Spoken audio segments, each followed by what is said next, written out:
السلام عليكم ورحمة الله وبركاته. أكم جرت kabajamtoota sirkaatoo subscribe gochuun dagatina maatii keenya taasisanii jennaan nu jajjabeessaa yaada qabdan koomentii jalaan nu qoodaa gama tiktookiitiin illee inni dhufnaa achirra fooloo nu godha apa nama hii qabadhe isinii dhufee jira nama isin hin beekne innaa namni sun illee isin barsiifnaaf hunduratti gara miidiyaatti as ba'uun keenya waa hin oolle jechuudha. Ammallee suuta nasbaa jirra ulatte dheeradhee dabaratti jedhama.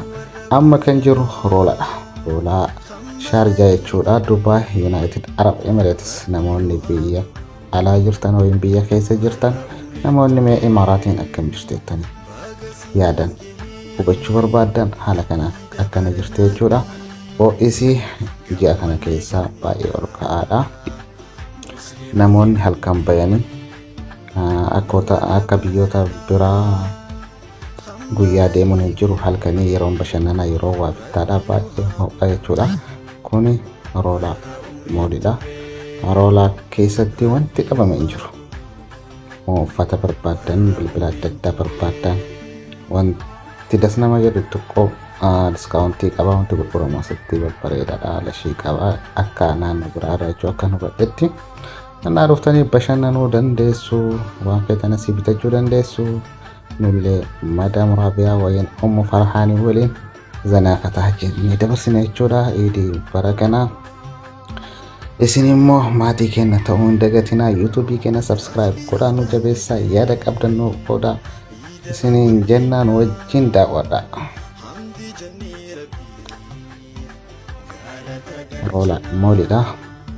Namoonni beeytanii namoonni biyya jirtan immoo namoonni biyya adda addaa jirtan haala kana fakkaata jechuudha. Waan nama ajaa'ibsiisu namoonni viidiyoo qabattee yoo deemte naa waraabi viidiyoo naa hojjedhu yaanis gaafatan jechuu osoo biyya keenya ta'e maaliif na waraabda maaliif akkas na goota maaf akkas na goota yaani biyya kanatti ilaal viidiyoon mallaqa akka ta'e sponsora guddaadha mallaqa malee sponsora godhaa jirra. Nuti immoo yaada keessan fudhachuuf jechuudha.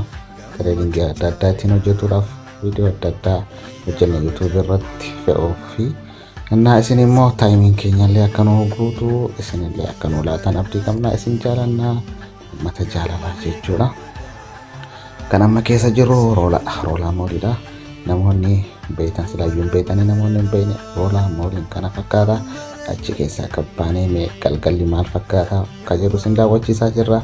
Galgalli Sharjah yookiin Dubai United Arab Emirates kana fakkaata jechuudha. Namoonni wal keessa yaa'a kuno zanaafataa jira. Uffata dubartootaa feetanis haala kanaan jira jechuudha. Maaltu dhabama wanni dhabame jechuudha.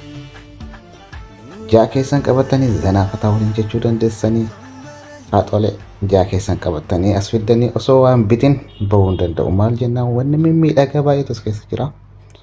Qabadhaa kottaa isiniin jedha. Wajjin daawwadha. Madam Rabiyaallee waa lallaalaa jirti. Akkasitti mee wajjin daawwadhaa isiniin jenna. Nu faana bu'aa gadumaatti.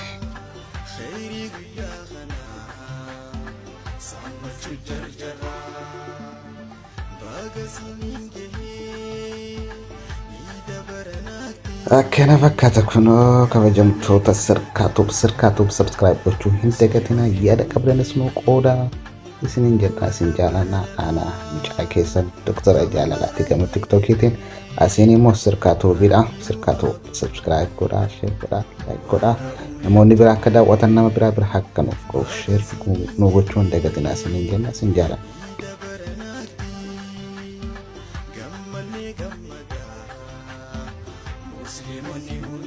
Kana fakkaata jechuudha. Sharjanii kana gara biraatitti yeroo biraatitti viidiyoo biraatti walitti dachaanu nagaan nu jiraadha isiniin jenna. Galatoomaa isin jaalannaa ilmaan jaalalaa baay'ee tokko nuuf galatoomaa namoonni nu daawwattanii like nu gootanii yaada qabdan nu qoodan hundi keessanuu baay'ee nuuf galatoomaa isiniin jenna.